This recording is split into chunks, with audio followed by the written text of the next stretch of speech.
여러분 안녕하십니까? 윤석열 전 대통령의 자택에 대해 오늘 검찰이 처음으로 압수수색을 실시했습니다. 통일교의 2인자가 김건희 여사에게 고가의 목걸이 등 선물을 줄 통로로 이용했다는 무속인 건진법사 의혹 관련인데요. 오늘 압수수색 대상엔 김 여사의 코바나 컨텐츠 사무실과 수행비서의 집도 포함됐는데 이 과정에서 김 여사의 휴대전화와 노트북 등이 확보된 것으로 전해집니다. 아직까진 참고인 신분이지만 결국 김 여사의 검찰 출석도 곧 이뤄질 것으로 보입니다. 첫 소식 이승현 기자가 보도합니다. 오늘 아침 9시쯤 윤석열 전 대통령 부부의 자택인 서울 서초동 아크로비스타에 검찰이 들이닥쳤습니다. 윤 전 대통령이 파면된 지 26일 만으로 검찰이 서초동 자택을 압수수색한 건 이번이 처음입니다. 검찰은 무속인 건진법사 전성배 씨의 청탁금지법 위반 의혹 관련 압수수색이라고 밝혔습니다. 특히 통일교 전 본부장이 건진법사를 통해 건넸다는 김건희 여사 선물을 찾는 데 주력했습니다. 6천만 원 상당의 다이아몬드 목걸이와 고가의 명품 가방, 그리고 인삼 등이 전 씨에게 전달된 정황을 포착한 것으로 전해졌으며 검찰은 특히 압수수색 영장에 목걸이를 적시한 것으로 알려졌습니다. 전 씨는 목걸이를 주지 않고 잃어버렸다는 취지로 부인하고 있는데 검찰은 이들 선물이 김 여사에게 건네진 것으로 의심하고 있습니다. 압수수색 영장에는 고가의 선물을 건네며 한 청탁이 일단 통일교 전 본부장을 대통령 취임식에 초청해달라는 거였다고 적시됐습니다. 다만 이 통일교 인사가 실제 취임식에 참석했는지는 확인되지 않았습니다. 검찰은 또 아크로비스타 상가에 있는 김 여사의 코바나 컨텐츠 사무실과 김 여사를 수행하는 비서의 자택 등도 함께 압수수색했습니다. 윤 전 대통령 부부는 파면 이후 관저에 있던 짐을 일부 코바나 컨텐츠 사무실 등으로도 옮긴 걸로 알려졌습니다. 윤 전 대통령은 압수수색 대상에 포함되지 않았습니다. 검찰은 6시간 40분가량의 압수수색을 통해 김 여사의 휴대전화와 메모장, 노트북 등을 확보한 것으로 전해졌습니다. 윤 전 대통령 측은 다만 김 여사가 피의자가 아닌 참고인 신분이라고 밝혔습니다. 청탁금지법은 공직자의 직무와 관련해 배우자가 금품을 수수하는 행위를 금지하고 있지만 공직자가 아닌 배우자를 처벌하는 규정은 없습니다. 이를 근거로 검찰은 앞서 김 여사가 최재형 목사에게 받은 디올백 등을 무혐의 처분하고 항고도 기각했습니다. 김 여사의 직무 연관성과 대가성을 이번에는 입증할 수 있을지가 관건인데 검찰은 조만간 김 여사를 직접 불러 조사할 것으로 보입니다. 김 여사 측은 변호인 입장문을 통해 압수수색 영장에 기재된 범죄 사실은 조악하기 그지없다며 검찰의 줄서기 또는 전직 대통령 및 영부인에 대한 망신주기 아니냐고 밝혔습니다. MBC 뉴스 이승현입니다. 검찰은 앞서 통일교 2인자가 캄보디아 건설사업 특혜 등을 청탁하기 위해 건진법사를 통해 김건희 여사에게 고가의 선물을 보낸 걸로 의심하고 있습니다. 건진법사를 거쳐 통일교 측이 윤 전 대통령 부부에게 접근한 뒤 정부는 캄보디아에 대한 차관 지원을 늘렸는데 이런 식으로 공교롭게 맞물려 돌아갔던 과정에 실제 특혜가 있었는지를 검찰이 수사를 통해 밝혀야 할 것으로 보입니다. 류현준 기자가 보도합니다. 검찰은 건진법사 전성배 씨의 지방선거 공천 개입 사건을 수사하다 통일교의 윤영호 전 본부장이 건넨 수상한 고문료를 확인했습니다.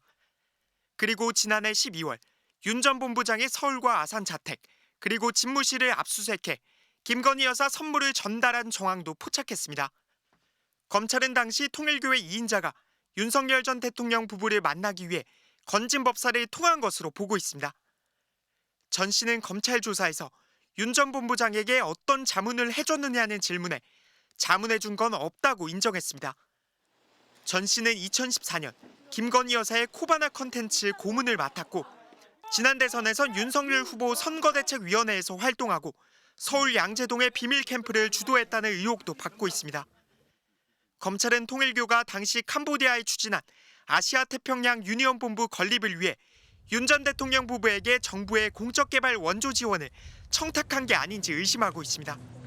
윤 전 본부장은 대선 2주도 안 돼 윤석열 당선인과 독대를 했다고 했고 공교롭게도 정부는 윤 전 대통령 취임 이후 캄보디아 처관 지원 한도를 대폭 늘렸습니다. 그해 11월 김건희 여사는 윤 전 대통령과 함께 캄보디아를 찾아 배우 오드리 헵번을 떠올리게 연출했다는 논란이 제기된 사진을 찍었습니다. 순방 한 달 뒤 윤 전 본부장은 건진법사에게 큰 그림 함께 만들어보자며 부동산 개발 대출을 두고 산업은행 등도 논의 대상이 될 수 있다는 문자를 보냈고 통일교는 이듬해 사업 계획을 공개했습니다. 메콩 피스파크 프로젝트는 이미 실체적 건립을 위한 대항해가 시작되었습니다. 국가 단위 ODA 연대 프로젝트로 진행될 이 프로젝트에 대한 검찰은 김 여사가 선물을 건네받았는지와 함께 실제 통일교를 위한 특혜가 있었는지를 살펴보고 있습니다.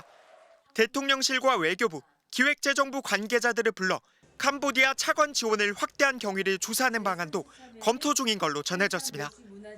통일교 측은 고문료와 선물을 알지 못하고 캄보디아 사업도 윤 전 본부장이 물러난 뒤 실행되지 않았다는 입장입니다. 검찰 수사가 시작된 지난해 12월까지 1년간 건진 법사와 336차례 연락을 주고받았던 윤 전 본부장은 MBC의 연락은 받지 않았습니다. MBC 뉴스 류현준입니다. 김건희 여사는 앞서 도이치모터스 주가 조작 의혹과 디올백 수수 사건으로도 검찰 수사를 받았습니다. 당시에는 검찰의 압수수색 없이 모두 무혐의 처분을 받았는데요.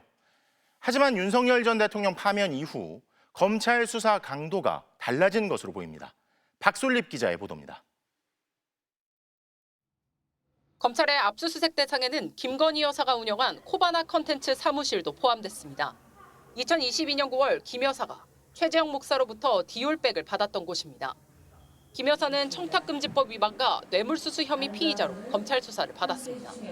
수사기관에서 수사 과정에 따라서 법과 원칙에 따라 적절하게 압수수색이 필요하면 진행할 것이라고 알고 있습니다.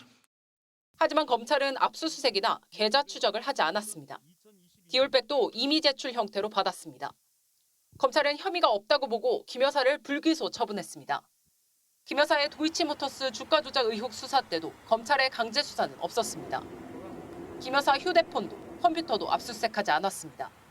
검찰은 주식에 전문성이 없는 김 여사가 주가 조작을 알았다고 보기 어렵다며 무혐의 처분했습니다. 도이치모터스 김건희 피의자에 대해서 그 사건에 대해서 압수수색 영장은 청구를 안 한 게 맞는 거죠? 형식적으로 보면 그 말씀이 맞고요. 하지만 검찰이 달라졌습니다. 과주기 수사 논란 끝에 무혐의 처분한 주가 조작 의혹 사건은 지난주 재수사하기로 결정했습니다. 대통령 재직 기간 중단됐던 공직선거법 위반 혐의 고발 사건 수사도 재개했습니다. 그리고 윤 전 대통령 자택도 압수수색한 겁니다. 지난 1월 공수처는 내란 혐의 관련해 한남동 관저에 대한 압수수색을 시도했지만 실패했습니다. 아크로비스타는 경호구역이긴 하지만 한남동 관저처럼 형사소송법상 군사상 직무상 비밀을 요구하는 장소는 아닌 것으로 알려졌습니다. 건진법사 의혹 수사를 이끌고 있는 신흥석 검사장은 윤 전 대통령이 서울중앙지검장일 때 형사 3부장을 지낸 인연이 있습니다. 보여주기 수사 아니냐 의심은 여전합니다. 분명한 건 최고 권력자인 현직 대통령 부부와 파면 이후 자연인이 된 전직 대통령 부부에 대한 검찰 수사 강도가 크게 달라졌다는 겁니다. MBC 뉴스 박솔립입니다. 자, 이번엔 윤 전 대통령 부부의 공천 개입 의혹 관련 수사 상황 알아보겠습니다. 검찰이 이틀째 명태균 씨 조사를 이어가고 있는데요. 서울중앙지검 연결합니다. 구민지 기자, 오늘 명태균 씨 조사는 다 끝났습니까? 네, 검찰 조사는 아직 진행 중입니다. 어제에 이어 오늘도 오세훈 서울시장의 여론조사 대납 의혹 관련 조사가 이어졌는데요. 2021년 4월 서울시장 보궐선거를 앞두고 명 씨가 진행한 오 시장 관련 비공표 여론조사 비용을 후원자 김한정 씨가 대납했다는 의혹, 이 수사가 막바지로 향하는 모습입니다. 명 씨는 이틀간의 서울 조사를 통해 오 시장과 관계를 구체적으로 진술하는 걸로 전해졌습니다. 특히 2021년 1월 22일의 상황을 상세히 설명한 걸로 파악됐는데요. 당시 오 시장이 먼저 전화를 걸어 나경원 후보가 자신을 이기는 조사가 나왔으니 서울로 올라와 달라. 자체 비공표 조사뿐 아니라 공표 조사도 강철원 부시장과 의논해 알아서 진행해달라. 비용은 김한정 회장이 지원하도록 말하겠다고 4차례 전화해 직접 말했다는 겁니다. 명 씨는 첫 전화가 올 때 창원의 한 터널을 지나고 있었다는 등 구체적인 진술을 내놨다고도 했습니다. 오 시장 측은 오 시장과 강철원 전 부시장 휴대전화 등을 포렌식한 결과 명 씨 측에 여론조사를 의뢰하거나 피드백을 주고받은 내용이 전혀 없다는 점이 확인됐다고 반박했습니다. 오 시장은 오늘 페이스북에 글도 올렸습니다. 적개심으로 포장해 허무맹랑한 거짓 주장을 늘어놓는 모습에 측은함을 금할 수 없다며 진실만을 얘기하라고 촉구했고요. 또 특정 정치 세력이 바라는 바를 수행해 처벌을 줄이려는 시도가 당장은 효과가 있어 보여도 결국 교도소 복역 기간만 늘리는 결과가 될 거라고 했습니다. 자, 그런데 오세훈 시장처럼 홍준표 전 대구시장도 여론조사 대납 의혹을 받았잖아요. 대구경찰청에서 수사를 하고 있는데 이 수사는 어떻게 되고 있습니까? 네, 국민의힘 대선 후보 경선에서 홍 전 시장이 탈락하면서 잠시 멈췄던 수사도 재개되는 걸로 보입니다. 경찰은 우선 김태열 전 미래한국연구소 소장을 다음 달 8일 참고인 자격으로 불러 조사하기로 했고요. 홍 전 시장 아들 친구인 최 모 씨도 오늘 말레이시아에서 귀국한 걸로 알려졌습니다. 최 씨는 홍 전 시장 관련 여론조사 비용을 대신 냈다는 혐의로 고발된 인물입니다. 경찰은 참고인 조사를 마치는 대로 피고발인들을 조사할 걸로 보입니다. 지금까지 서울중앙지검에서 전해드렸습니다. 어제 경찰 지휘부의 내란 혐의 재판에서는 12.3 비상계엄 당일 방첩사의 체포조 운용 지원을 논의하는 경찰 간부들의 실제 통화 녹음 파일이 공개됐습니다. 체포 대상이 누구냐는 물음에 국회에 가면 누굴 체포하겠냐고 말하고 이걸 듣고 한숨을 쉬는 소리가 담겼습니다. 송정훈 기자의 보도입니다. 법정에서 공개된 첫 통화는 12.3 비상계엄 당일 밤 11시 57분에 시작됐습니다. 이현일 당시 경찰청 국가수사본부 수사기획계장과 박창균 영등포경찰서 형사 1과장의 통화 내용입니다. 이 전 계장이 방첩사가 국회에 체포조를 보낼 거라며 같이 움직일 형사 5명 명단을 짜달라고 요구했습니다. 5분 뒤에는 경찰 티나지 않게 사복을 입어라, 형사조끼를 입지 말라고 추가 지시도 했습니다. 뭘 체포하는 거냐는 박 전 과장 질문에는 국회 가면 누구를 체포하겠냐고 되물었습니다. 박 전 과장이 한숨을 크게 쉬자 이 전 계장은 빨리 명단을 달라고 재촉했습니다. 실제로 이 전 계장은 박 전 과장이 보낸 형사 10명의 명단을 방첩사에 전달한 것으로 검찰은 파악했습니다. 박 전 과장은 국회를 가서 누구를 체포한다고 생각했느냐는 검사 질문에 시민들이 많이 몰려드는 상황에서 집단 폭동 이런 걸 대비한다고 생각했다고 답했고 한숨을 쉰 이유는 경찰 인력이 적어 너무 힘들 거라고 생각했다고 했습니다. 이 전 계장은 체포 대상을 묻는 같은 질문에 국회 근무하는 여러 사람들이라면서 국회의원만은 아니어도 국회의원도 가능할 거라 생각했다고 답했습니다. 하지만 이재명, 한동훈 등 구체적인 체포 대상은 방첩사로부터 듣지 못했다고 했습니다. 앞선 방첩사 간부의 증언과 다릅니다. 지난 재판에 나온 구민회 방첩사 수사조정과장은 계엄 당일 이 전 계장이 누굴 체포하는 거냐고 물어 이재명, 한동훈이라고 답했다고 증언했습니다. 법정에서는 계엄 다음 날 두 사람의 통화도 재생됐습니다. 박 전 과장이 이 전 계장에게 저를 나락으로 떨어뜨리려고 했나 하지 말라고 했어야죠라고 했습니다. 박 전 과장은 이에 대해 계엄 다음 날 언론 보도를 보고 나서야 군이 정치인 체포 목적으로 투입됐을 수 있겠다는 생각이 들어 나눈 통화라고 설명했습니다. MBC 뉴스 송정훈입니다. 더불어민주당 이재명 후보가 비명계와 보수 인사들까지 아우르는 선거대책위원회를 공식 출범했습니다. 선대위의 명칭은 진짜 대한민국인데요. 내란 극복과 경제 회복, 국민 통합을 약속하며 앞으로 국민들의 목소리를 경청하는 데 집중하겠다고 밝혔습니다. 김지인 기자입니다. 왼쪽 어깨에 태극기가 붙은 파란 점퍼를 입고 연단에 오른 더불어민주당 이재명 대선 후보. 진짜 대한민국 우리가 만들자!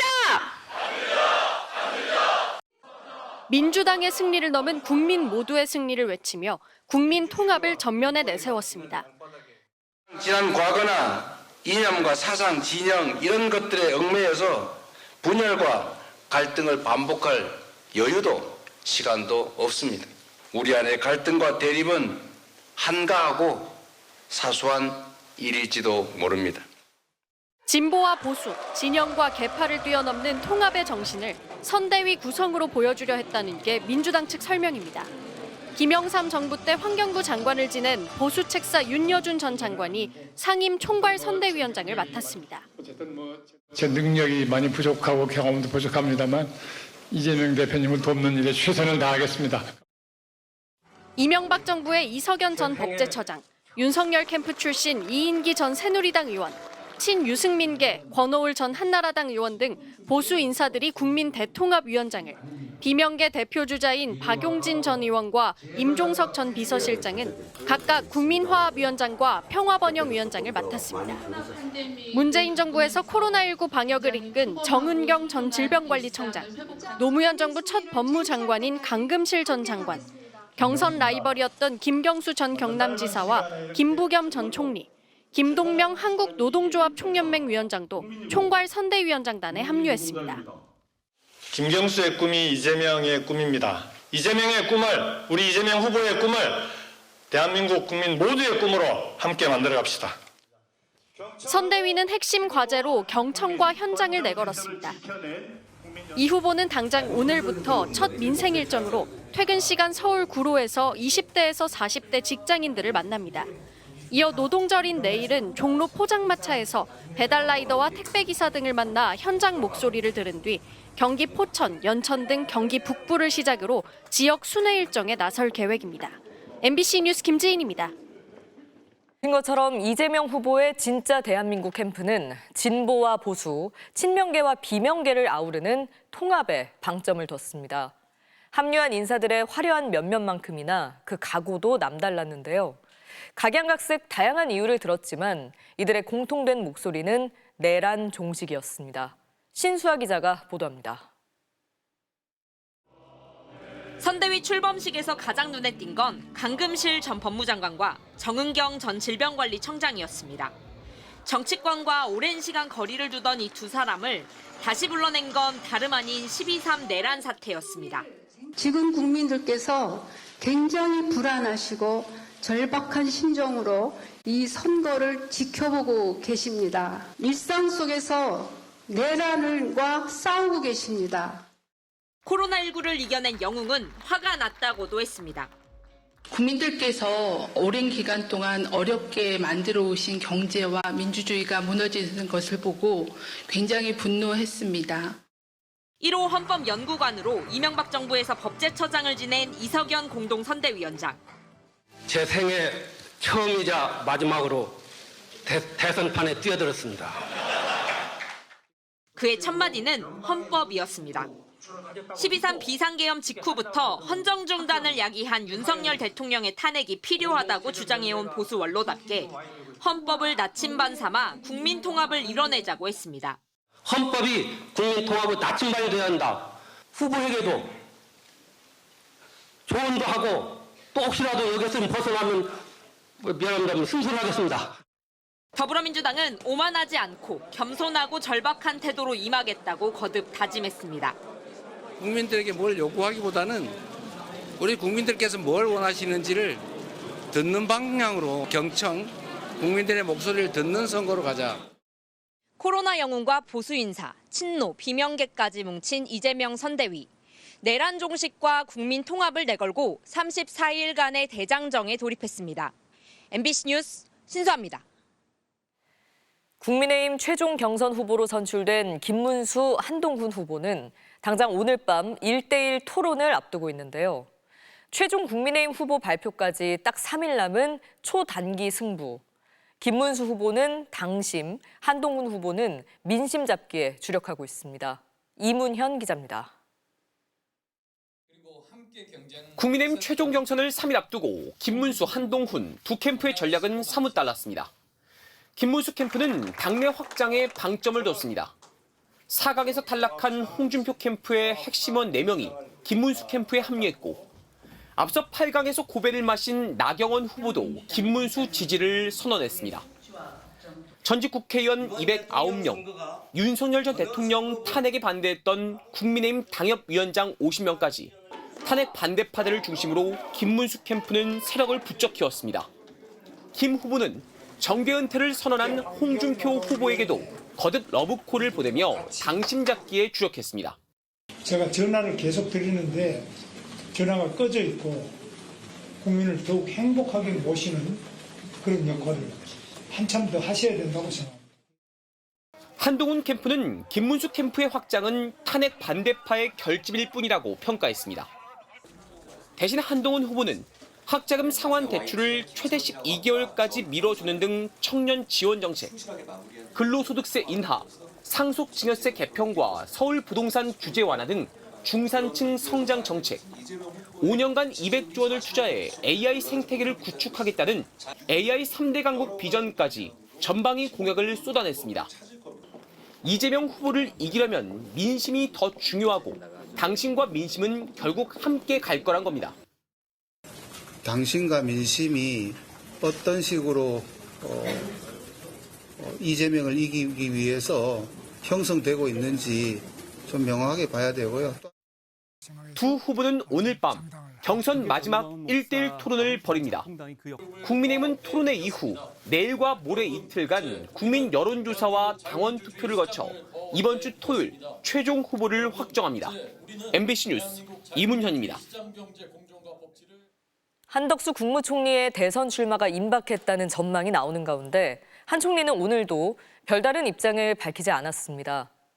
한국 정부가 협상 성과를 선거에 활용하기 위해 대선 전에 관세 협상을 마무리 지으려 한다는 미국 측의 발언이 나오면서 한 총리의 관권 선거 논란은 더 커지고 있는데요.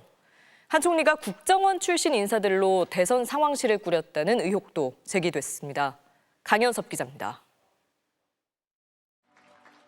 대선 출마를 위한 공직자 사퇴 시한을 나흘 앞두고 한덕수 국무총리는 외교 안보와 경제 행보를 이어갔습니다.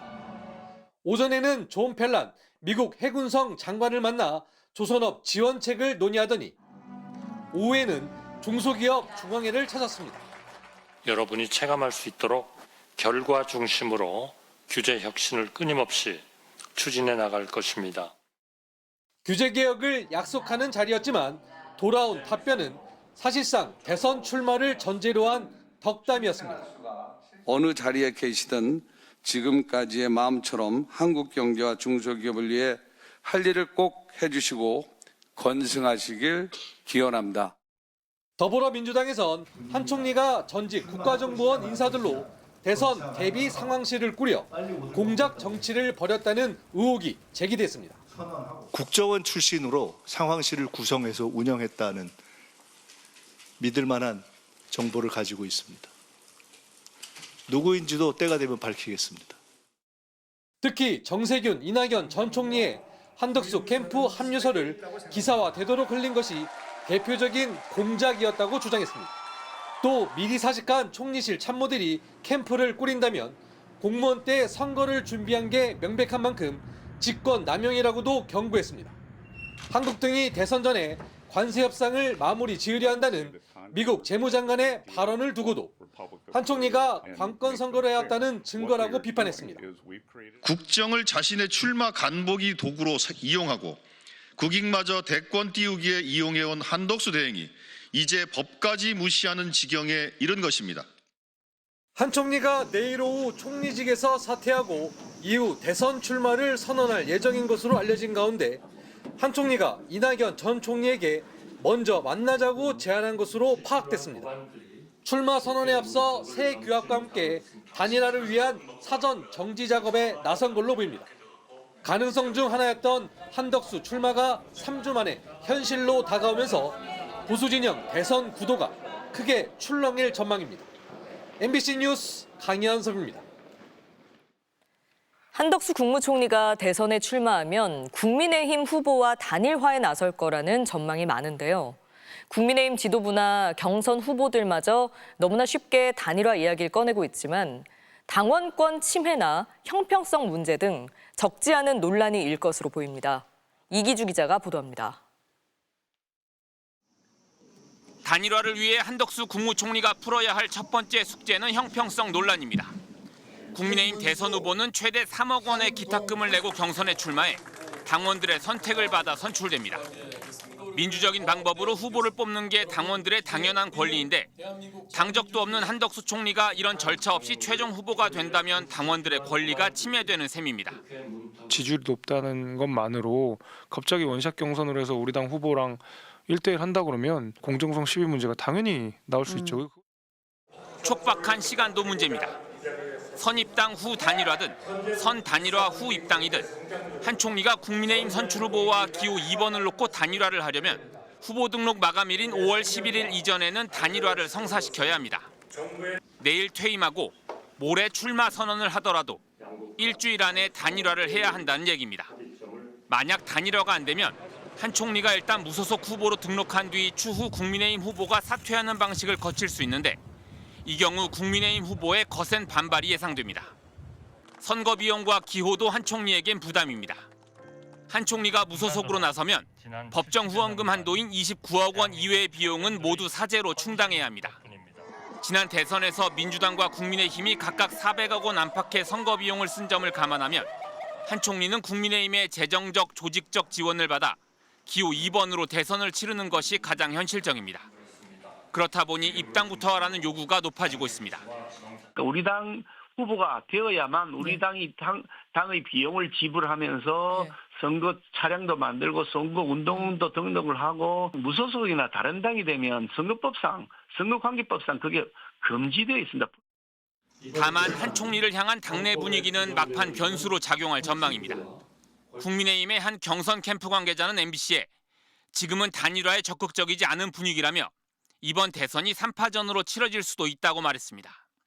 또 국민의힘 안에선 무소속으로 나선 한 총리가 비용과 조직, 지지율 등에서 고전을 면치 못하다 결국 사퇴하면서 자연스럽게 단일화될 거라는 기대도 나오고 있습니다.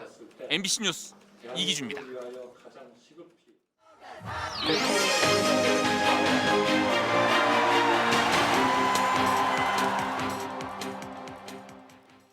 대선을 앞둔 정치권 소식, 오늘은 정치팀 김민형 기자와 살펴보겠습니다. 자, 김 기자, 첫 번째 소식부터 볼까요? 코로나 방역 대신 내란 방역. 정은경 전 질병관리청장 얘기인 것 같은데 앞서 저희도 전해드렸지만 민주당 이재명 후보의 선대위에 합류를 했습니다. 네, 맞습니다. 2020년 문재인 정부 당시 코로나19 방역 최전선에 섰던 정은경 전 청장이 이재명 캠프에 합류했습니다. 우선 준비한 영상부터 함께 보시죠.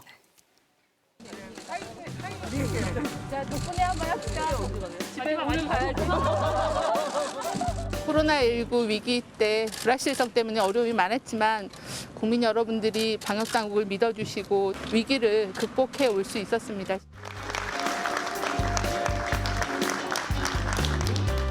더 나은 미래를 준비하기 위해서는 코로나 팬데믹을 겪으면서 굉장히 평범하고 소중한 일상을 회복하는 것을 굉장히 간절히 소망하였었습니다. 팬데믹은 극복을 했지만 폭정과 내란으로 우리 일상이 다시 무너졌습니다. 우리들의 평범한 일상을 다시 되찾고 또 더 나은 미래를 준비하기 위해서는 예, 그래서 그 당시에 이제 코로나19 당시에 건강을 염려하는 기자들에게 그래도 하루 1시간 이상은 잔다고 답한 일화나 또 갈수록 흰머리가 늘어가는 모습으로 전 국민적인 지지를 얻었었죠. 네. 이재명 캠프 측은 인지도가 높은 정 전 청장이 유세에도 동행할 예정이고 또 전문 분야의 정책과 공약에도 기여할 거라고 기대했습니다. 네, 코로나 팬데믹 겪는 동안 정말 브리핑 때마다 국민들과 마주했었는데 앞으로 또 어떤 역할을 할지 지켜봐야겠네요. 자, 다음 소식 바로 볼까요?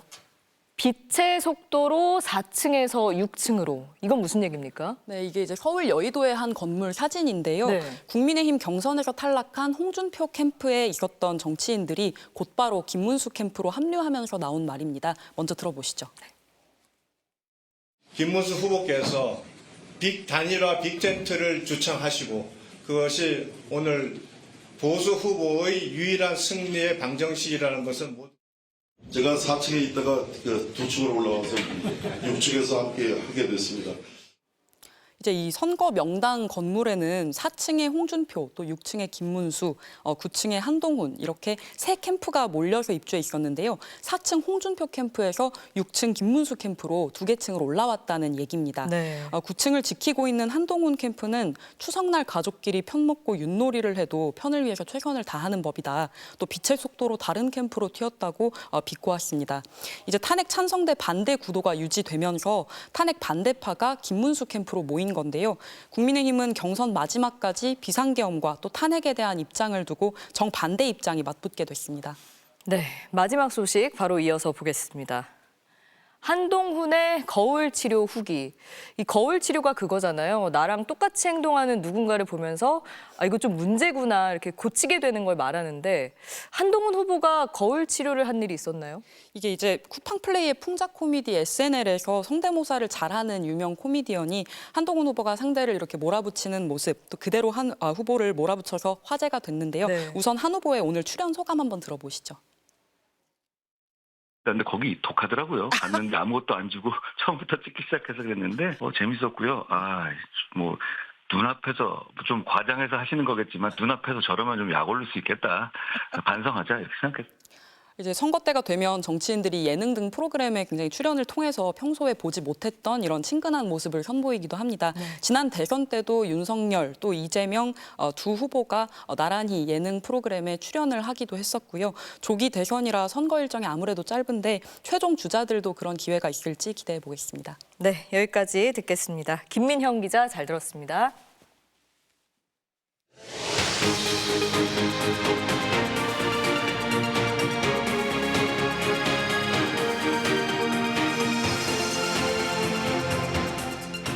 내일 오후로 예정된 이재명 더불어민주당 대선 후보의 공직선거법 사건 상고심 선고가 TV로 생중계됩니다. 대선을 코앞에 두고 대법원이 이례적인 초고속 선고를 하고 생중계를 허용한 배경을 두고 여러 해석이 나오는 가운데 대법원은 원론적인 입장을 내놨습니다. 이혜리 기자입니다. 대법원이 이재명 민주당 대선 후보 공직선거법 위반 사건 상고심 선고에 TV 생중계를 허용했습니다. 대법원 전원합의체 선고가 TV 생중계되는 건 2019년 박근혜 전 대통령 등의 국정농단 사건, 이듬해 이 후보의 경기지사 시절 허위사실 공표 사건에 이어 세 번째입니다. 내일 오후 3시 대법관들이 법정에 들어서면서 선고 절차는 개시됩니다. 심리에 참여한 12명의 대법관 중 과반인 7명 이상의 의견으로 이 후보 운명은 결정됩니다. 조희대 대법원장이 사건의 쟁점인 요지를 읽고 결론인 주문은 마지막에 낭독합니다. 초고속 선고 배경을 놓고선 대법원은 원론적인 입장만 내놨습니다. 최근에 이제 공선법 사건에 처리된 사건을 보면은 그 이전에 비해서는 1심, 2심 모두 한 2배 정도 속도가 빠르게 처리가. 거기에다가 이제 사안의 예를 들면 시급성이라든지 또 이제 성격이라든지 이런 것을 이제 토대로 해서 이제. 하지만 정치적 부담을 최소화하기 위해 서둘렀을 거란 분석도 나옵니다. 사건을 전원 합의체에 넘기자마자 통상 한 달에 한 번씩 하는 심리를 사흘 새 2차례 하는 등 모든 게 이례적으로 빨랐습니다. 한 전직 대법관은 대선 전 선고하지 않을 경우 쏟아질 정치적 공격과 비판을 고려했을 거라며 대선 후보 출마 가능 여부에 답을 내주는 게 대법원 기능이라고 말했습니다. 선고를 일찍 해도 늦게 해도 비판을 받을 거라면 일찍 하는 쪽을 택했을 거라는 겁니다. 또 최근 헌법재판소의 윤석열 전 대통령 탄핵 선고도 영향을 미쳤을 것이라며 대법원의 존재감을 보여주려 했을 것이란 분석도 내놨습니다. 대법원의 선택지는 크게 2가지입니다. 항소심 판결에 문제가 없다면 무죄를 확정하고 그렇지 않다면 사건을 파기해 다시 서울 고법에 내려보내게 됩니다. 대법원 선고가 차기 유력 대권 주자의 정치적 운명에 영향을 미칠 수 있어 어떤 결론을 내든 정치적 공격은 피할 수 없을 것으로 보입니다. MBC 뉴스 이혜리입니다.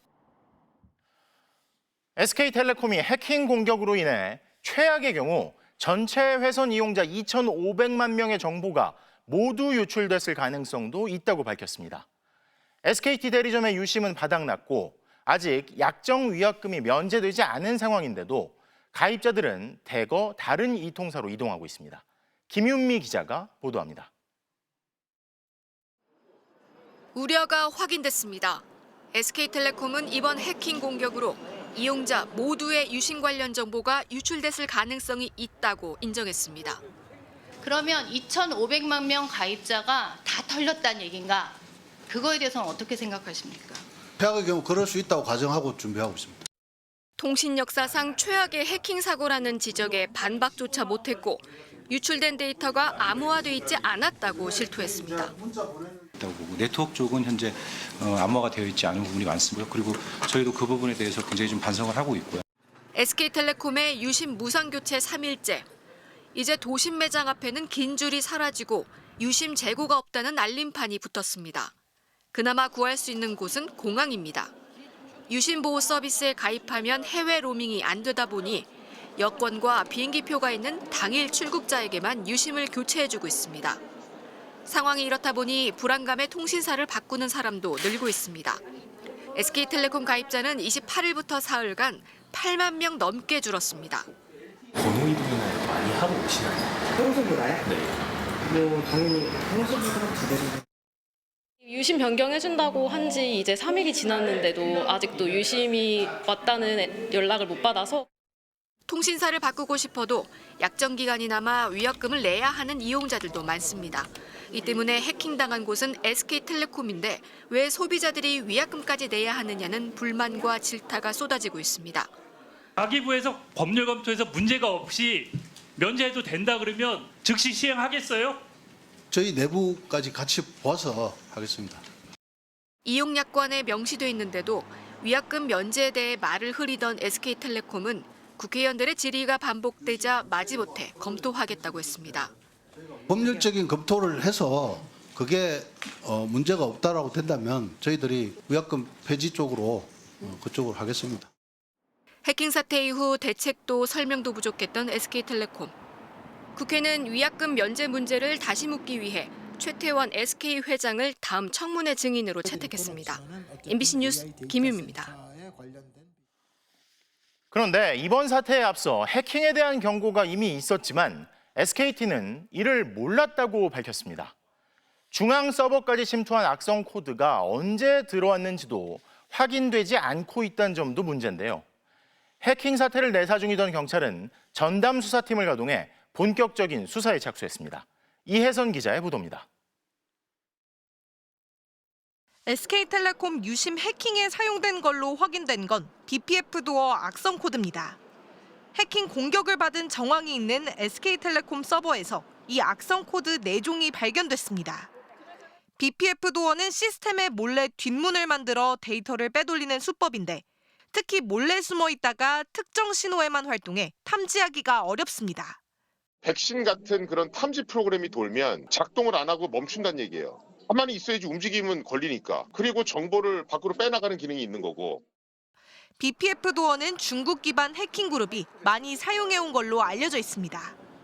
다만 최근 이런 악성 파일 개발에 사용되는 소스 프로그램을 인터넷에 오픈소스로 공개하면서 공격 배우가 누구인지를 단정할 수가 없습니다.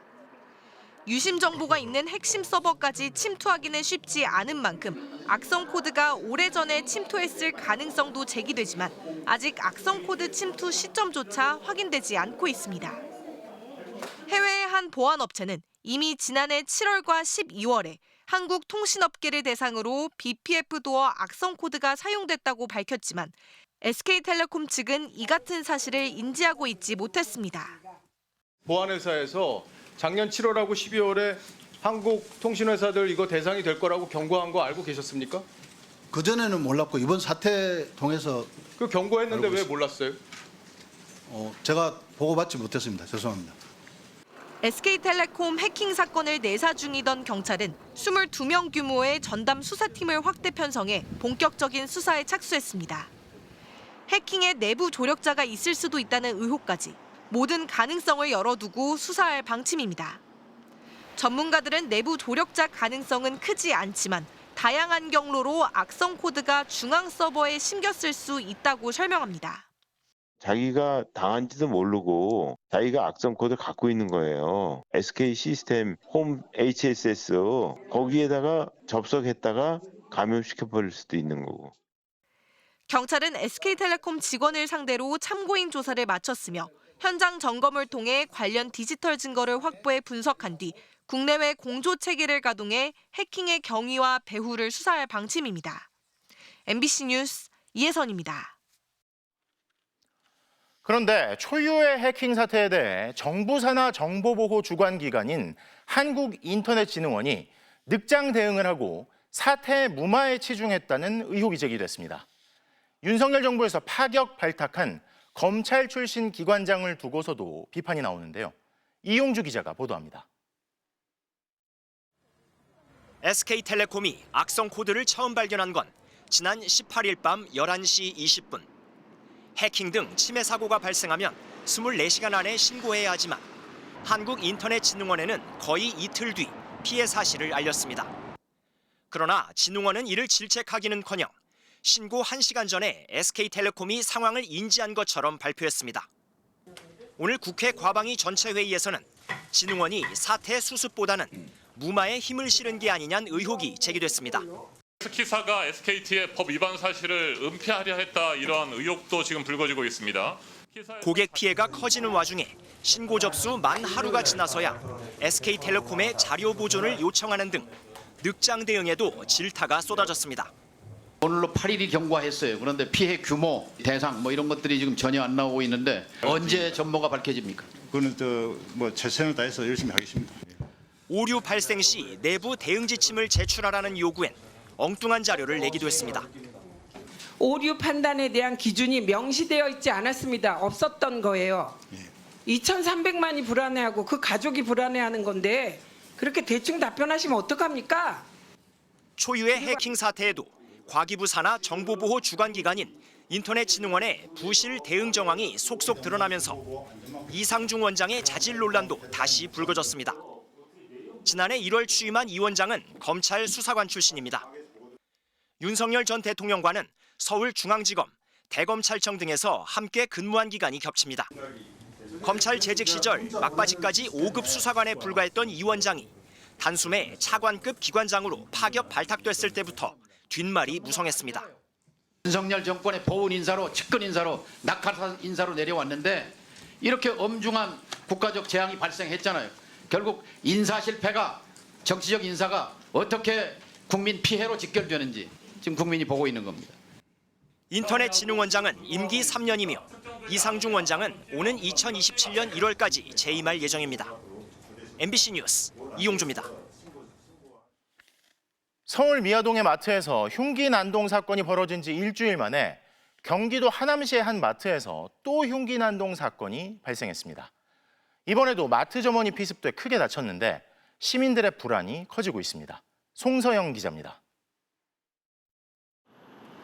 밤 11시까지 영업하던 마트의 문이 이른 저녁부터 굳게 닫혔습니다. 어제 저녁 6시 반쯤 경기 하남시 망월동의 한 대형 슈퍼마켓에서 60대 남성이 마트 직원에게 흉기를 휘둘렀습니다. 피가 나니까 여기서 저쪽으로 대고 소리치면서 불렀었어요. 와달라고 막.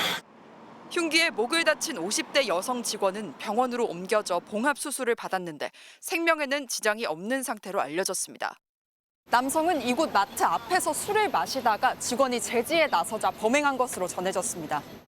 1차 제지를 했는데 알겠다라고 말씀을 하셨고 가겠다라는데 또 안 가셔서 2차 제지를 했더니 알았다라고 또 하셨어요. 우리의 그런 일이 남성은 당시 술에 취한 상태로 직원과 실랑이를 벌이다 가방에 있던 흉기를 꺼내 휘두른 것으로 알려졌습니다. 현행범으로 체포된 남성은 경찰 조사에서 범행을 인정하면서도 왜 그랬는지에 대해서는 기억이 나지 않는다고 말한 걸로 파악됐습니다. 흉기를 갖고 있던 것도 과일을 깎아먹기 위해서였다고 했습니다. 지난주 서울 강북구 미아동의 한 마트에서 32살 김성진이 흉기를 휘둘러 여성 한 명을 살해한 데 이어 일주일 만에 비슷한 일이 벌어진 겁니다. 불안하고 걱정되죠. 어째 걱정이 안 되겠어. 그래서 딸한테 내가 애들 저 나가지 말라고 하라고 그랬는데. 더구나 어제 흉기 난동이 발생한 마트는 지구대 바로 맞은편에 있습니다. 파출소 앞인데 제일 안전하지. 여기가 어떻게 보면은 대로변이고 확 트인 곳이고 이거 장소의 문제가 아닌 거죠. 경찰은 오늘 남성의 구속영장을 신청하고 자세한 범행 경위를 조사하고 있습니다. MBC 뉴스 송서영입니다. 경찰이 조국혁신당 당직자의 성추행 혐의에 대해 수사에 착수했습니다. 조국혁신당은 소속 당직자의 혐의에 대해 외부기관에서 조사하고 있다며 결과가 나오면 엄정 조치할 예정이라고 밝혔습니다. 김상훈 기자입니다. 조국혁신당 소속 당직자가 업무상 위력에 의한 성추행을 당했다며 혁신당 핵심 당직자인 상급자를 고소했습니다. 작년 7월부터 12월까지 지속적으로 성희롱 발언과 추행을 당했다는 겁니다. 이 당직자는 작년 7월 상급자가 택시에서 손을 잡고 껴안고 또 볼에 입을 맞추는 등 강제 추행했다고 고소장에 적었습니다. 또 12월 회식 자리에서 상급자가 허리를 감싸 안는 방법으로 추행했다면서 당시 상황을 목격한 다른 당직자의 진술도 경찰에 함께 제출했습니다. 피해자는 상급자가 잘못을 뉘우치지 않고 계속 성희롱을 이어갔다고도 강조했습니다. 이게 정당에서 벌어진 일인데 그런 곳에서 이런 일이 일어났다는 사실에 대해서 당사자는 지금 참담함을 금치 못하는 상황이고, 조국혁신당은 지난 14일과 17일 비위 신고가 당에 접수돼 절차에 따라 사안을 당 윤리위원회에 회부했다고 밝혔습니다. 또 피해자, 가해자 분리 등 필요한 초동 조치를 취했고 외부 전문기관에 사실관계 조사를 의뢰해 결과를 받는 대로 엄정히 조치할 예정이라고도 덧붙였습니다. 당초 고소장이 접수된 서울 종로경찰서는 사건을 서울경찰청으로 이첩했고 경찰은 조만간 본격 수사에 나설 예정입니다. MBC 뉴스 김상훈입니다. 오늘 오후 3시 반쯤 서울 강동구 길동 사거리에 직경 약 3m, 깊이 약 1.2m의 땅꺼짐이 발생했습니다. 다행히 인명피해는 없었는데 강동구청은 일단 지하 상수도관 용접부에서 물이 새면서 집안이 내려앉은 것으로 보고 있습니다. 앞서 전해드린 대로 미국 재무장관이 한국 정부가 대선 전에 관세 협상을 마무리 짓고 싶어 한다고 밝히면서 묘한 파장이 일고 있는데요.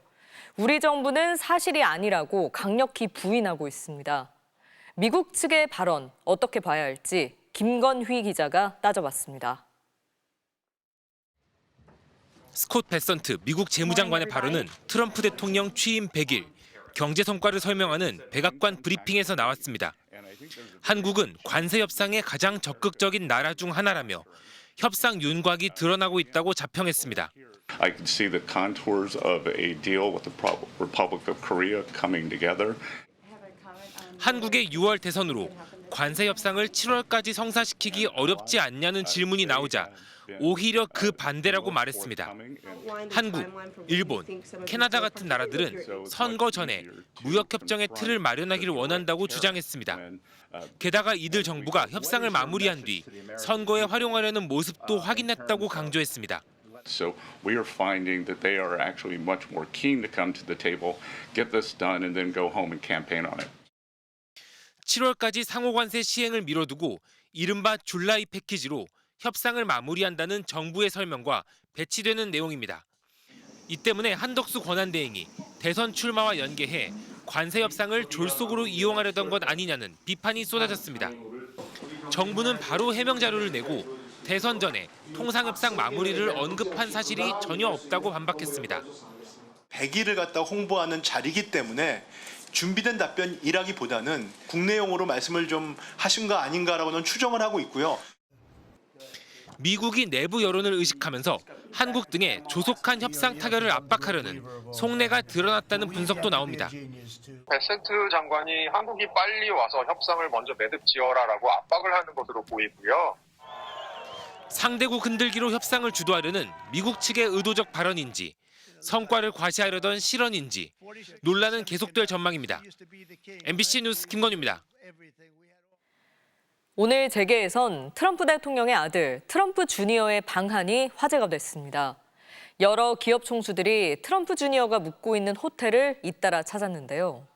다만 공식 직책도 없는 민간인인 트럼프 주니어가 한미 간의 통상 현안에 얼마나 역할을 할 수 있을지 의문 섞인 반응도 나오고 있습니다. 김세영 기자가 취재했습니다. 서울 강남의 호텔 앞, 트럼프 주니어의 방한을 환영한다는 플래카드가 걸렸습니다. 건물 안팎으로 경찰이 경비를 펼칩니다. 트럼프 주니어가 이곳에서 재계 총수들과의 비공개 면담을 가질 것으로 알려지면서 이른 아침부터 호텔 앞에는 취재진이 몰렸습니다. 가장 먼저 언론에 포착된 건 한화그룹 김동관 부회장 등 3형제였습니다. 또 네이버 이혜진 의장과 CJ 이재현 회장, 롯데 신유열 부사장, GS에너지 허용수 회장, KB금융 양종희 회장 등이 잇따라 트럼프 주니어와 만났습니다. 대부분 미국의 관세 영향권에 포함됐거나 현지 진출을 희망하는 기업 대표들입니다. 이들의 면담은 보안 속에 진행돼 어떤 모습도 공개되지 않았습니다. 미국 현직 대통령의 아들과 대화선을 확보한다는 기대감이 있는 반면 관세 협상 국면에서 의구심도 적지 않습니다. 트럼프 주니어는 현재 미국 정부에서 어떤 공식 역할도 맡고 있지 않은 사실상 민간인이기 때문입니다. 이에 대해 한 그룹사 관계자는 방문 목적도 불분명하고 공식 직위도 없는 선출직 대통령의 아들을 만나는 게 어떤 의미가 있을지 의문스럽다는 반응을 보였습니다. 기업 간에서는 협상이 아니라 그것은 거래죠. 그 주니어 트럼프가 하는 거는 우리한테 청구서를 전달할 수 있어요. 협의를 했다고 해서 미국과 협상한 것 전혀 아니죠. 그건 전혀 딴 말 해도 아무 책임 없잖아요.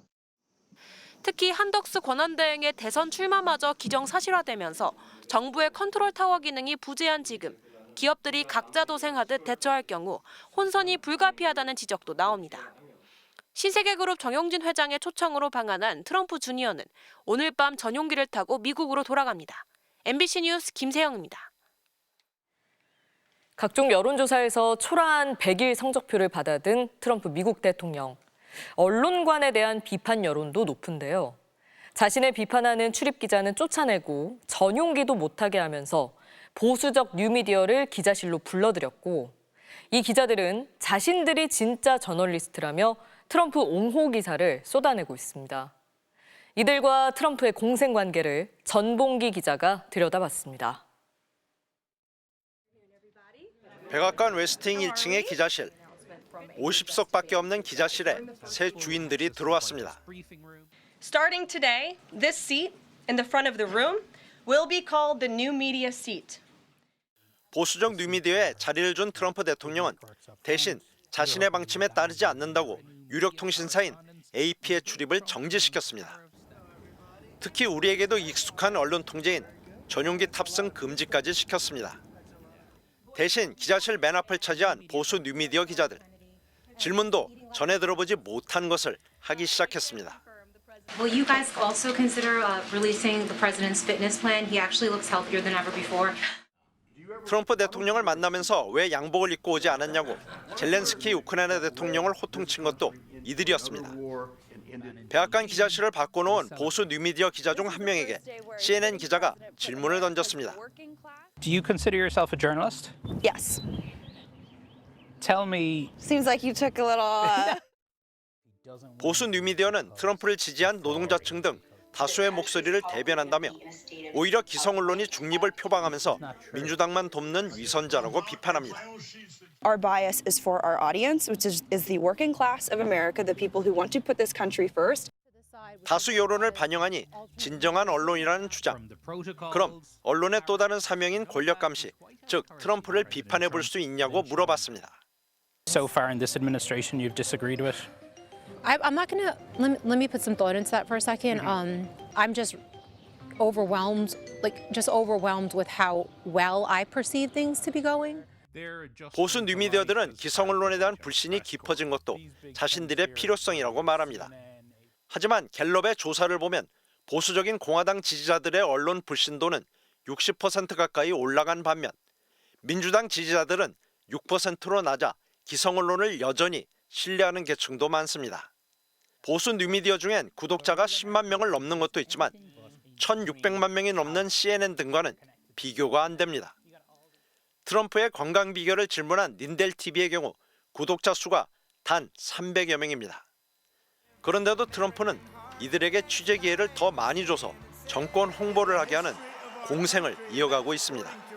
MBC 뉴스 전봉기입니다.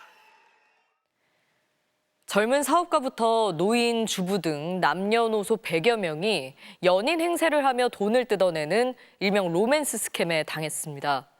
딥페이크로 상대방이 원하는 이상형을 만들어낸 부부 사기단이 검거됐는데 이들이 챙긴 돈은 120억 원이 넘습니다. 이용주 기자입니다. 괜찮아? 잘 보여? 지금 이제 집에 갈 거야. 카톡해. 마치 연인 사이처럼 영상통화를 하는 이 여성. 본인 얼굴이 아닌 딥페이크 기술로 다른 얼굴을 더 씌운 가짜 인물입니다. SNS에서 이성에게 무작위로 말을 걸어 연락을 시작한 뒤 준비된 시나리오에 따라 채팅을 하며 교제하는 사이로 발전해 나갔습니다. 신뢰가 쌓인 뒤엔 투자 전문가의 유튜브를 보며 함께 공부하자고 권유했습니다. 그래서 오늘부터 시작되는 이 라이브 강의를 통해서 이런 사람들이 속이는 경제를 제대로 판단하는 기준도 저와 함께 하나씩 알아가시고요. 그러나 이 남성도 딥페이크 기술로 다른 얼굴을 얹은 가짜 전문가였고 수천 명에 달하는 실시간 조회수와 유익하다고 칭찬하는 채팅창도 조작이었습니다. 하지만 피해자들은 자신과 교제하는 상대방이 큰 돈을 벌었다는 말에 돈을 넣었습니다. 계속 그걸 설득을 해요. 자기 돈을 번 거를 또 보여주고 그런 식으로요. 나중에 뭐 미래까지 함께 하자 막 그런 식으로 또. 하지만 영상통화를 한 이 여성과 경제 전문가 행세를 한 이 남성은 사실 부부 사이였고 한없이 다정했던 연락은 투자금을 돌려달라고 요구하는 순간 단번에 끊어졌습니다. 지난해 3월부터 1년 동안 이들이 이런 식으로 100여 명을 상대로 뜯어낸 돈은 120억 원.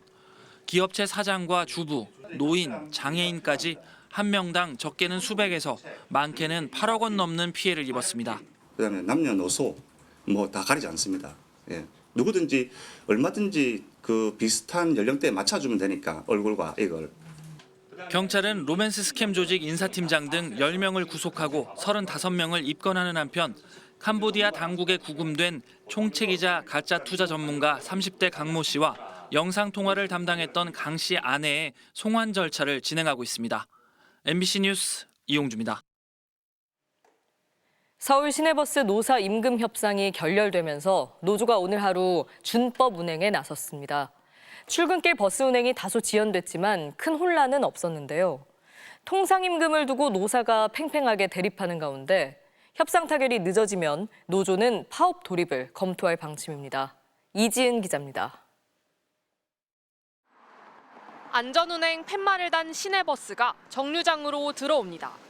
출근길 대란을 우려한 시민들은 평소보다 일찍 집을 나섰습니다. 조금 더 일찍 나오기는 했어요. 10분, 20분 그 정도. 광명에서 이제 여의도 거쳐서 공덕역으로 가는데. 서울 시내버스 노사 간 임금 협상은 어제 오후부터 9시간가량 이어졌지만 오늘 새벽 결렬됐습니다. 노조는 파업에 돌입하는 대신 오늘 첫 차부터 준법 투쟁에 나섰습니다. 승객이 모두 자리에 앉는 걸 확인한 후 출발하거나 앞서가는 차를 추월하지 않아 버스 운행이 늦어질 수 있습니다. 준법 운행으로 배차 간격이 일부 길어지기는 했지만 큰 혼란은 없었습니다. 서울시가 지하철 운행을 늘리고 무료 셔틀버스 등을 운영했습니다. 아무래도 긴급 문자를 받아가지고 혹시라도 이제 차량이 없을까 봐 걱정했는데 아직까지 체감상 느끼지는 못하고 있습니다. 노사 협상의 핵심 쟁점은 통상임금입니다. 지난해 대법원이 각종 수당을 통상임금에 포함하라고 판결하면서 노조 측은 정기 상여금을 통상임금에 반영하고 별개로 기본급 인상 8.2%를 요구하고 있습니다. 사측은 통상임금을 반영해 임금 체계부터 바꿔야 한다고 맞서고 있습니다. 다음 협상 날짜도 정하지 못할 정도로 노사 입장차가 큽니다. 모든 것이 전부 다 삭감하고 또 통상임금에 대해서는 조정 안 해도 그게 없는 것인데 그 협상 테이블로 들고 나왔기 때문에 너무 간극이 커서 저희들도 그 많은 금액을 안고 가기에는 너무 이제 무리되는 부분이 있어서 결국 이제 합의에 도출되지 못했고요. 노조는 경고성으로 오늘 하루만 준법 투쟁을 벌인 뒤 내일부터 다시 정상 운행에 나서지만 다음 달 8일까지 타협점을 찾지 못하면 파업도 고려하겠다고 밝혔습니다. MBC 뉴스 이지은입니다.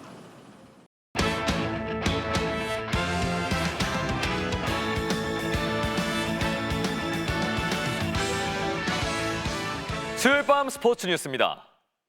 프로야구에서 롯데가 최하위 키움을 상대로 연승에 도전 중인데요. 4번 타자 나승엽이 해결사로 나섰습니다. 이명루 기자입니다. 1번 타자로 올해 첫 출전한 키움 플레인 코치 이용규. 3회 내야 안타로 여전한 스피드를 자랑했습니다. 그런데 느린 화면으로 보니 3루수의 송구가 조금 빨랐습니다. 선수와 코치의 요청이 없어 비디오 판독을 주저한 김태형 감독은 뒤늦게 아쉬워했습니다.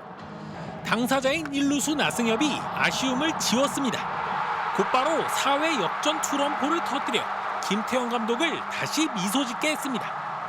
32경기 만에 작년 시즌과 같은 수의 홈런을 기록했습니다. 어제 전민재가 부상으로 1군에서 말소되면서 대신 유격수로 나선 이호준이 적시 2루타를 뽑는 등 롯데가 키움에 크게 앞서 있습니다. 대전에서는 엄청난 수비가 나왔습니다. 6연승 중인 한화가 최은성의 선제 홈런을 기대했지만 LG 중견수 박혜민이 담장 너머로 팔을 뻗어 타구를 건져내는 믿을 수 없는 호수비로 대량 실점을 막았습니다. MBC 뉴스 이명노입니다. PGA 투어 대항마로 출범한 리브 골프 대회가 모레 한국에서 처음으로 열립니다. 람과 디시엠보 등 세계적인 스타들이 출전하는데 정통성을 둘러싸고 PGA와 신경전도 펼쳐졌습니다. 박재훈 기자입니다.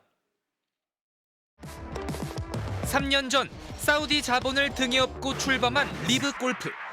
사상 처음 한국에서 개최되는 대회를 앞두고 람과 디셴보, 미켈슨 등 천문학적인 몸값을 받고 PGA 투어에서 이적한 스타들이 인천 송도를 찾았습니다. 이번 대회 개인전 우승 상금만 400만 달러. PGA와 달리 동시에 진행되는 단체전까지 우승하면 최대 68억 원의 상금을 거머쥘 수 있습니다. My first time in Korea, so I'm very excited. It looks like a fantastic golf course that I can't wait to play, and I feel like I'm playing well enough to win any week. 하지만 골프의 역사와 전통을 두고 PGA와의 갈등도 여전합니다. 특히 지난해 KPGA 6관왕을 차지한 뒤 우리 선수로는 처음으로 리브에 합류한 장유빈을 두고 장외 신경전이 펼쳐졌습니다. PGA 투어의 임성재가 최근 나라면 리브에 가지 않았을 것이라며 리브에는 돈만 있고 PGA엔 명예가 있다고 말한 데 대해 리브 소속 선수들은 불편한 기색을 내비쳤습니다. 생각은 개인적으로 다 다를 수 있고요. 어느 투어에서 치든 실력이 제일 중요하고. 저는 다음에 얘기하도록 하겠습니다. 선수 빼가기 논란 속에서도 오닐 CEO는 또 한 명의 스타 영입을 공언했습니다. So we always are looking for new talent. And so we have a board and we'll begin those conversations in the next month. 컷 탈락 없이 54명이 경쟁하는 이번 대회는 모레부터 사흘간 치러집니다. MBC 뉴스 박지웅입니다. 메이저리그에서 평생 한번 볼까 말까 한 말 그대로 역대급 수비가 나왔습니다. 토플레이에서 함께 확인해 보시죠. 토론토와 보스턴의 경기. 잘 맞은 타구가 담장을 향해 뻗어날아갑니다. 중견수 바시오 뒷걸음치다가 넘어졌어요. 그런데 또 절묘하게 잡아냅니다. 잔디에 걸려 한 바퀴 굴렀는데도 재빨리 일어나 타구를 잡은 엄청난 수비. 투수도 입이 쩍 벌어집니다. 부상 이후 처음 나선 경기에서 골드글러브 수상자의 위용을 독특하게 선보인 바시오. 정작 자신은 글러브를 그냥 내밀었는데 공이 알아서 들어갔다고 말했네요. 이번엔 함께 만든 명장면입니다. 3루수 글러브에 맞고 튄 것을 유격수가 잡아서 그대로 원아웃. 두 번째 아웃 카운트는 중견수의 환상적인 다이빙 캐치로 만들어냈고요. 유격수의 부드러운 캐치에 이은 총알 같은 송구로 세 번째 아웃까지. 이 정도 수비라면 투수도 웃을 수밖에 없죠. NBA 플레이오프입니다. 연장전에서 3점슛 4방을 몰아치는 미러키의 트렌드 주니어. 그런데 1점 앞선 경기 막판 공을 다리 사이로 빠뜨리고 맙니다. 결국 인디애나에게 역전을 허용하고 미러키는 플레이오프에서 탈락하고 말았습니다. 지금까지 오늘의 토플레이였습니다.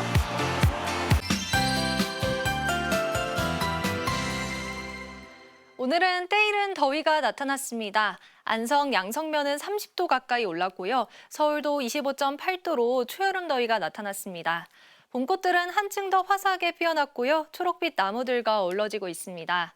내일은 전국에 비가 내리면서 고온 건조함을 해소시켜주겠습니다. 내일 새벽부터 동서폭이 좁은 비구름대가 차츰 다가오겠고요.